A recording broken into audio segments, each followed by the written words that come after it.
Israel, một quốc gia nhỏ xíu nhưng lại dám một mình đối đầu với cả thế giới Ả Rập. Và nếu như nói quá thì gần như là cả Trung Đông.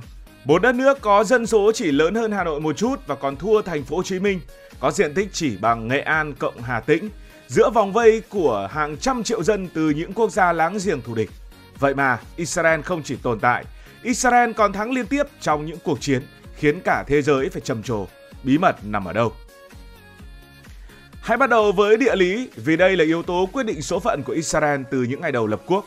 Nhìn vào bản đồ Trung Đông, Israel giống như một mẩu đất bé tí, chỉ khoảng hơn 20.000 km vuông. Xung quanh là một loạt những quốc gia lớn hơn, những gã khổng lồ như là Ai Cập, Syria cũng lớn hơn, Jordan cũng lớn hơn, chưa kể Liban, Iraq, xa hơn là Ả Rập Xê Út và Iran, tất cả đều lớn hơn Israel. Tổng dân số những nước này vào khoảng gần 400 triệu người, trong khi Israel có dân số chỉ khoảng 10 triệu người, một sự chênh lệch rất đáng kể. Nhỏ thì đã đành, Israel còn bị bao vây tứ phía và không có đồng minh trực tiếp nào ở trong khu vực. Nước Mỹ ở xa tít mù tắp. Phía Tây là Địa Trung Hải, phía Đông là những quốc gia như là Jordan, phía Bắc là Syria và Liban và phía Nam là Ai Cập.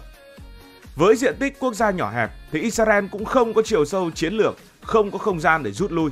Nếu kẻ thù đánh vào, Israel chỉ có một lựa chọn, phải chống trả hoặc là quốc gia sẽ bị tiêu diệt. Chính áp lực địa lý này đã rèn giũa Israel trở thành một con thú bị dồn vào chân tường. Họ luôn sẵn sàng tung ra cú đấm quyết định và luôn phải chiến đấu, luôn đứng trong tinh thần chiến đấu và ở trong báo động đỏ. Nhưng nhỏ cũng có cái lợi. Khoảng cách ngắn giúp Israel triển khai quân đội của mình rất nhanh. Từ Tel Aviv đến biên giới Jordan chỉ khoảng 100 cây. Từ Jerusalem đến Damascus của Syria cũng chỉ khoảng 200 cây. Điều này có nghĩa là Israel có thể tập trung lực lượng trong vài giờ, trong khi các nước lớn như là Ai Cập hay Syria phải kéo quân qua hàng trăm cây số sa mạc. Hơn nữa, Israel nằm ở vị trí cầu nối của 3 châu lục, châu Á, châu Âu và châu Phi. Từ thời cổ đại, vùng đất này đã là nơi những đế chế như là La Mã và Ottoman tranh giành. Ngày nay, vị trí chiến lược giúp Israel trở thành đồng minh không thể thiếu của phương Tây, đặc biệt là Mỹ. Nhờ đó, họ nhận được viện trợ khổng lồ từ vũ khí đến tiền bạc, biến điểm yếu địa lý lại trở thành một lợi thế địa chính trị. Nhưng để mà chiến trong hoàn cảnh này, Israel phải biến bất lợi thành động lực. Và không phải quốc gia nào cũng làm được như Israel. Họ xây dựng một hệ thống phòng thủ dày đặc với những căn cứ quân sự trải khắp đất nước. Cao nguyên Golan được Israel chiếm từ Syria giờ là con mắt thần của Israel, giúp họ quan sát mọi động tĩnh từ Damascus cũng như các phía khác. Bán đảo Sinai dù đã trả lại Ai Cập cũng từng là một vùng đệm chiến lược. Tất cả cho thấy Israel nhỏ nhưng họ biết cách tận dụng địa lý và biến nó thành vũ khí của bản thân mình. Và để chống lại những nước Ả Rập thù địch thì Israel có một vũ khí, đó là quân sự. Lực lượng phòng vệ Israel được xếp vào top những quân đội mạnh nhất thế giới, dù dân số Israel thì rất ít. Một trong những bí kíp làm nên sức mạnh của lực lượng phòng vệ Israel chính là chính sách quân dịch bắt buộc, hay nói một cách khác đó là nghĩa vụ quân sự bắt buộc. Ở Israel, mọi công dân từ 18 tuổi, cả nam lẫn nữ đều phải nhập ngũ. Nam quân nhân Israel sẽ phục vụ trong vòng 32 tháng, nữ là 24 tháng. Điều này tạo ra một lực lượng quân đội dự bị khổng lồ. Khi chiến tranh nổ ra, Israel có thể huy động nửa triệu quân trong vòng vài giờ, thậm chí là con số lớn hơn, từ dân số chỉ khoảng 10 triệu người. Tỷ lệ này gần như là không nước nào sánh bằng Israel. Hãy tưởng tượng hoàn cảnh lúc bấy giờ. Một anh kỹ sư công nghệ ở Tel Aviv, một chị giáo viên ở Haifa hay một bạn sinh viên ở Jerusalem. Tất cả đều từng cầm súng, từng lái xe tăng, từng học cách sống sót trong chiến tranh. Khi cần, họ sẵn sàng bỏ laptop, bỏ bảng phấn để mà ra trận.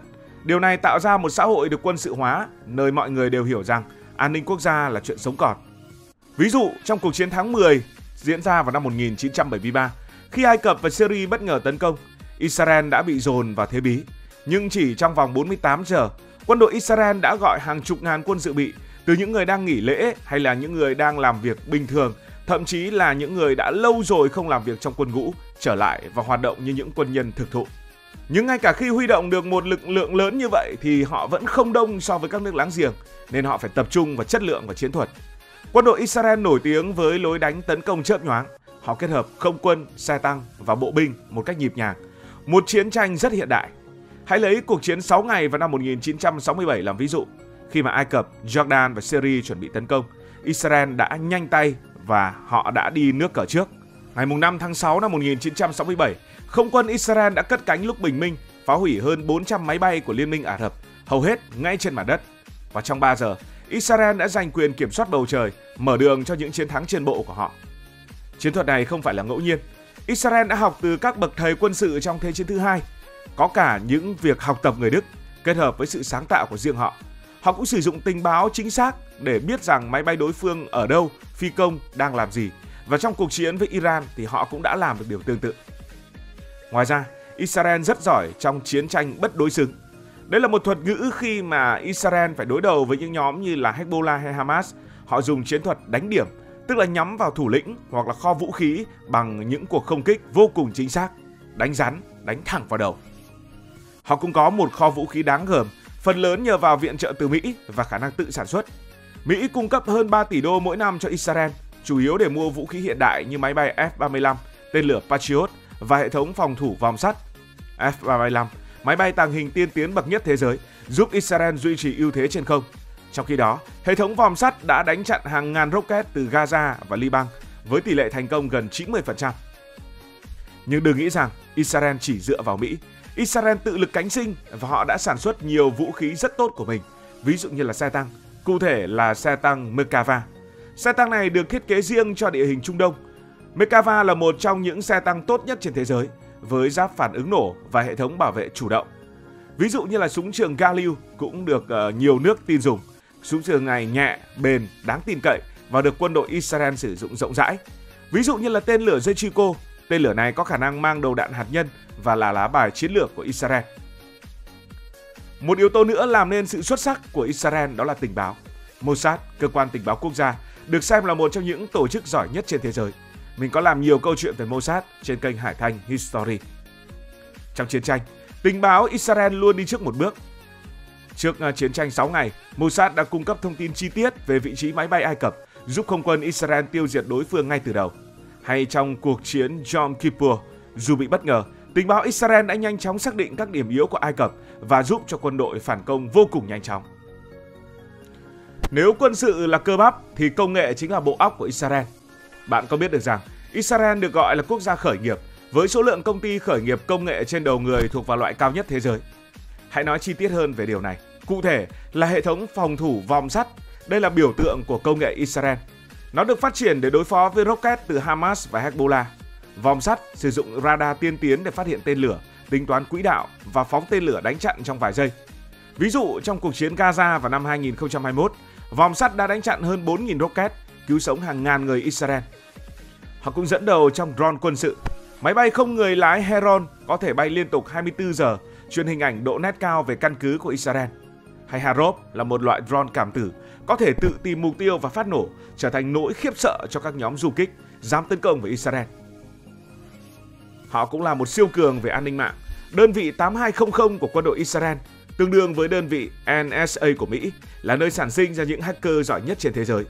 Và thế là sau này, nhiều công ty an ninh mạng hàng đầu đã được thành lập bởi chính những cựu thành viên của đơn vị 8200. Trong chiến tranh hiện đại, mạng là chiến trường mới.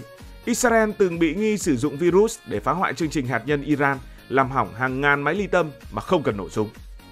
Ví dụ, năm 2018, Israel phát hiện một âm mưu tấn công mạng từ Hamas, nhưng hacker Hamas đã giả dạng ứng dụng hẹn hò để lừa binh sĩ Israel cài phần mềm gián điệp. Nhưng mà đơn vị này đã nhanh chóng phát hiện họ tương kế tự kế, vô hiệu hóa và còn hack ngược lại để lấy thông tin từ Hamas. Đó chính là sự xuất sắc trên chiến trường mạng của Israel. Vì sao Israel lại giỏi công nghệ đến vậy? Một phần nhờ văn hóa và tư duy đổi mới. Ở Israel, với người Do Thái, thất bại không bị kỳ thị. Trẻ em được khuyến khích thử nghiệm, sáng tạo và học từ sai lầm. Hơn nữa, quân đội chính là lò đào tạo công nghệ. Sau khi rời quân đội, nhiều binh sĩ trẻ đã mang kiến thức ra thế giới dân sự, khởi nghiệp và tạo ra những công ty tỷ đô. Và để hiểu cụ thể hơn về sự thành công của Israel, vì sao Israel dám một mình cân cả thế giới Ả Rập, thì trong hơn 70 năm qua, Israel đã đối đầu với Liên minh Ả Rập hùng mạnh và gần như luôn chiến thắng. Hãy cùng điểm qua những cột mốc làm nên huyền thoại Israel. Đầu tiên là cuộc chiến tranh độc lập vào năm 1948, nơi đất nước Israel sinh ra từ lửa đạn. Tháng 5 năm 1948, Israel tuyên bố độc lập. Và chỉ vài giờ sau ngày 14 tháng 5 ấy, Liên minh 5 nước Ả Rập gồm có 1 là Ai Cập, 2 là Jordan, 3 là Syria, 4 là Liban và 5 là Iraq đã tấn công. Israel lúc đó như thế nào? Họ chỉ có 3 vạn quân, vũ khí thiếu thốn, phải mua những vũ khí cũ kỹ, thậm chí là mua từ Đông Âu. Trong khi đó, Liên minh Ả Rập có 150.000 quân được trang bị tốt hơn. Nhưng Israel đã làm nên kỳ tích. Họ không chỉ trụ vững mà còn mở rộng lãnh thổ, chiếm thêm khoảng 50% diện tích so với kế hoạch phân chia của Liên Hiệp Quốc. Bí quyết là sự đoàn kết, chiến thuật thông minh và tinh thần sống còn. Chiến thắng này đặt nền móng cho niềm tin của Israel. Israel có thể thắng dù họ bị bao vây. Kỳ tích nữa của Israel đó là chiến tranh 6 ngày vào năm 1967.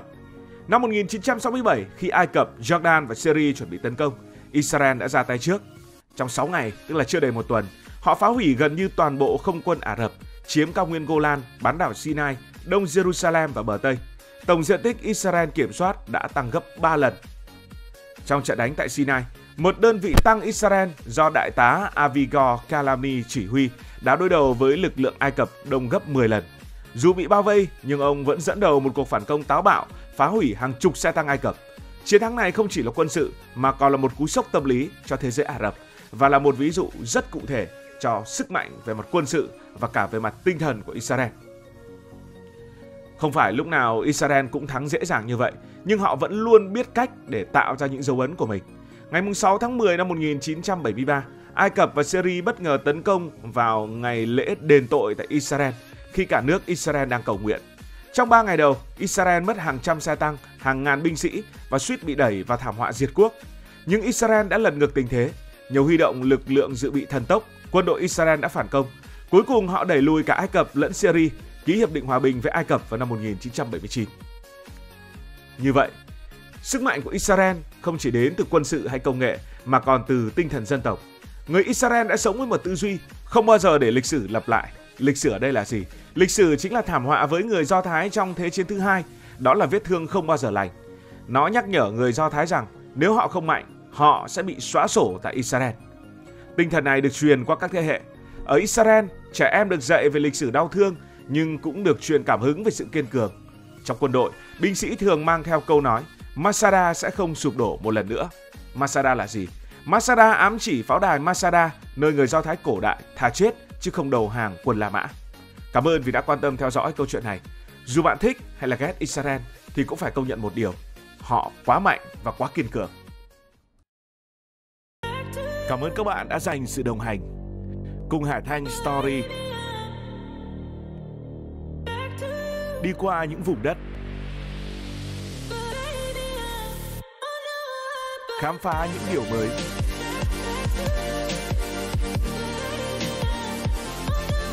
Đừng ngần ngại, hãy để lại những góp ý và xin được hẹn gặp lại.